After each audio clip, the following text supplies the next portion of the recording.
కరీంనగర్లో కాల్పుల కలకలం చోటు చేసుకుంది.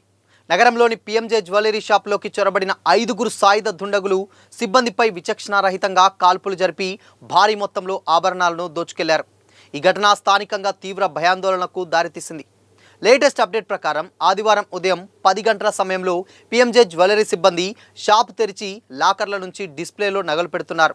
ఆ టైంలో 2 బైకులపై వచ్చిన 5గురు దుండగులు షాపులోకి ప్రవేశించారు. వారిని అడ్డుకునేందుకు ప్రయత్నించిన షాపు సిబ్బందిపై దుండగులు తుపాకులతో కాల్పులు జరిపారు. ఈ కాల్పుల్లో సిబ్బంది ఒకరి పరిస్థితి విషమంగా ఉండగా మరో 3 తీవ్రంగా గాయపడినట్లు సమాచారం. ఈ క్రమంలోనే షాపులోని విలువైనటువంటి నగలను దుండగులు తీసుకొని అక్కడి నుంచి పరారయ్యారు. దుండగులు మొత్తం 30 రౌండ్ల కాల్పులు జరిపినట్లు ప్రాథమికంగా అనుమానిస్తున్నారు. ఘటన గురించి సమాచారం అందుకున్న వెంటనే పోలీసులు హుటాహుటిన ఘటనా స్థలానికి చేరుకున్నారు.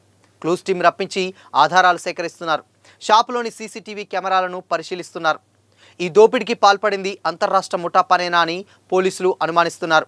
ముందుగా రెక్కి నిర్వహించి అదును చూసి అటాక్ చేశారా లేదా అప్పటికప్పుడు దోపిడీకి పాల్పడ్డారా అనేది తెలియాల్సి ఉంది.